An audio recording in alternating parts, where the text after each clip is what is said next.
বায়ু দূষণের রেকর্ড ভাঙল কলকাতা। ভিক্টোরিয়া মেমোরিয়াল চত্বরে রেকর্ড দূষণ, পিএম 2.5 এর মাত্রা 400 mg পার ঘনমিটার। রেকর্ড দূষণে চিন্তিত পরিবেশবিদরা। আরও একবার জানিয়ে রাখতে চাইব, বায়ু দূষণের রেকর্ড ভাঙল কলকাতা। ভিক্টোরিয়া মেমোরিয়াল চত্বরে রেকর্ড দূষণ এবং রেকর্ড দূষণে চিন্তিত পরিবেশবিদরা।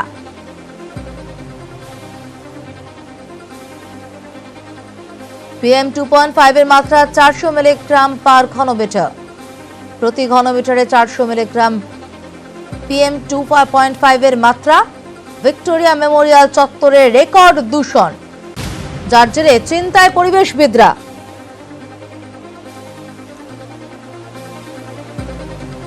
আবির ঘোষাল আমাদের প্রতিনিধি রয়েছেন আমাদের সঙ্গে, EM বাইপাস থেকে সরাসরি কথা বলবো আবিরের সঙ্গে। আবির, প্রথমেই জানতে চাইবো কতটা ভয়াবহ এই পরিস্থিতি, কি বলছেন পরিবেশবিদরা?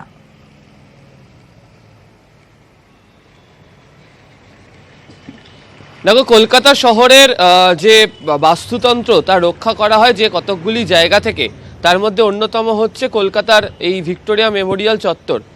যদিও বাতাসে ভাসমান সূক্ষ্ম ধূলিকণার পরিমাণ গত 1 মাসেরও বেশি সময় ধরে যখন মাপা হচ্ছিল, বেশ কতকগুলো ক্ষেত্রে, যেহেতু 1 জানুয়ারি আমরা জানি যে কলকাতা দিল্লিকে টপকে গিয়েছিল দূষণের জন্য, তখনও পর্যন্ত ভেরি পুয়ার অবস্থাতে ছিল বাতাসে ভাসমান সূক্ষ্ম ধূলিকণার পরিমাণ। ন্যাশনাল এয়ার কোয়ালিটি ইন্ডেক্সের রিপোর্ট অনুযায়ী দেখতে পাওয়া যাচ্ছে যে ভিক্টোরিয়া মেমোরিয়াল সেই সমস্ত কিছু রেকর্ডকে ভেঙে দিয়ে সেখানকার ন্যাশনাল এয়ার কোয়ালিটি ইন্ডেক্সের রিপোর্ট বলছে বাতাসে ভাসমান সূক্ষ্ম ধূলিকণার পরিমাণ 400কে ছাড়িয়ে গেছে।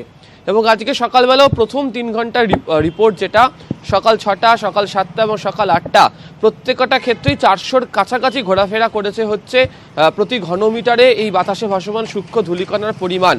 আর তাতেই আশঙ্কা করছেন পরিবেশবিদরা যে পরিস্থিতি তৈরি হয়েছে, তাতে যারা মর্নিং ওয়াক করতে চান ভিক্টোরিয়া মেমোরিয়ালে বা যারা ওই অঞ্চল দিয়ে যাতায়াত করেন পায়ে হেঁটে বা ওই আশেপাশে যারা থাকেন, তাদের যে শারীরিক অসুস্থতা সেটা অনেকটা হলেও বৃদ্ধি পেতে পারে। হাঁপানি, শ্বাসকষ্টজনিত সমস্যা তাদের বৃদ্ধি পেতে পারে।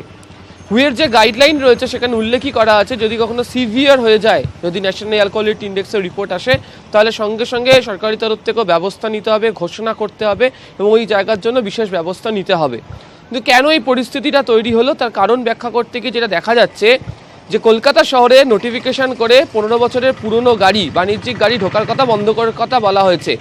তো গত একদিন ধরে, বিশেষ করে গত শুক্রবার এবং শনিবার, এই গত দুদিনের যে ছবি, সেখানে দেখা গেছে যে গঙ্গাসাগর যাওয়ার জন্য যে বাসের সংখ্যা, যা মূলত ভিন রাজ্য থেকে আসছে, ভিন জেলা থেকে এসছে, তা এসে ময়দান চত্বর, ভিক্টোরিয়া মেমোরিয়ালের আশেপাশের জায়গা, বাবুঘাট, সমস্ত কটা জায়গায় ভর্তি হয়ে রয়েছে। এবং সেই ডিজেল চালিত গাড়ির দূষণ এতটাই বৃদ্ধি পেয়েছে, তার সঙ্গে যারা আসছেন তারা যেভাবে কাঠ পোড়াচ্ছেন, বজ্র পোড়ানো শুরু করেছেন, তাতেই দূষণের মাত্রাটা গিয়ে বৃদ্ধি পেয়ে গেছে। এবং সেই কারণেই টপকে গিয়ে কলকাতা যে এতদিন পর্যন্ত যে রেকর্ড ছিল দূষণে, তাকে টপকে গিয়ে ভিক্টোরিয়া মেমোরিয়ালের যে জায়গা, যেখানকার ইকোসিস্টেম রক্ষা করাটা অত্যন্ত জরুরি, পরিবেশবিদদের কাছে বক্তব্য এবং যারা জানেন, যারা পরিবেশ নিয়ে কাজ করেন, তারা বলেন সেখানে এই চেহারা হয়ে দাঁড়িয়েছে। ফলে যে ভয়ঙ্কর অবস্থার মধ্যে নয়, একই সঙ্গে কিন্তু যা দেখতে পাওয়া যাচ্ছে, EM বাইপাসে ধাপার যে দূষণ, তার জেরে কিন্তু মাত্রা ছাড়া বায়ু দূষণের জেরে অতিষ্ঠ স্প্রিং টাওয়ারের বাসিন্দারা তারা শ্বাসকষ্টে ভুগছেন, বিভিন্ন রোগ জ্বালা বাড়ছে।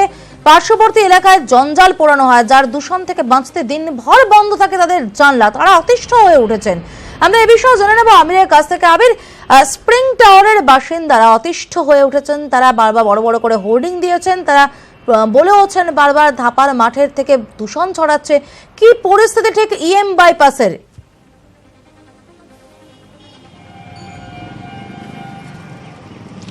দেখো, কামালগাছি থেকে শুরু করে বিমানবন্দর পর্যন্ত EM বাইপাসের যে ধারে ক্রমশ বহুতলের সংখ্যা বাড়ছে।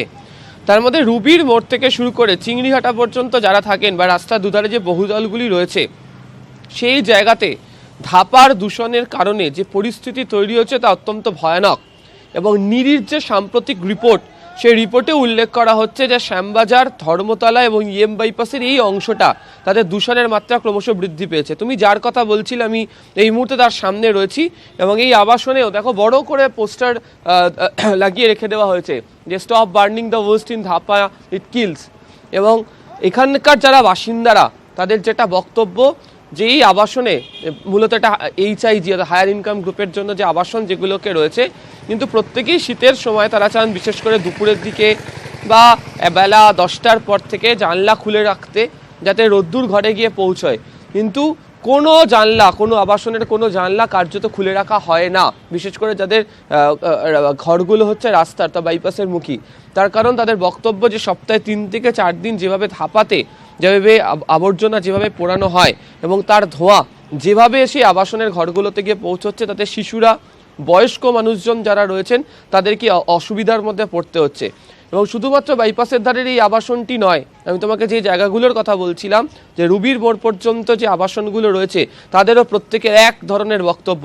তার কারণ ধাপার যেই দূষণ যেভাবে ছড়াতে শুরু করেছে, তা একেবারে এই চিংড়িঘাটা থেকে শুরু করে, আমি এই মুহূর্তে যেখানে দাঁড়িয়ে রয়েছি মেট্রোপলিটনের কাছে, সেখান থেকে হয়ে রুবি পর্যন্ত প্রত্যেকটা আবাসনের আবাসিকদের কাছে ভয়ঙ্কর চিন্তার কারণ হয়ে দাঁড়িয়েছে, বিশেষ করে যারা শিশু এবং যারা বয়স্ক মানুষজন রয়েছেন তাদের, এবং তাদেরকে অনেককেই শারীরিক সমস্যা মধ্যে পড়তে হচ্ছে। একেবারে ধন্যবাদ আবির। কথা বলছিলাম প্রতিনিধি আবির ঘোষালের সঙ্গে।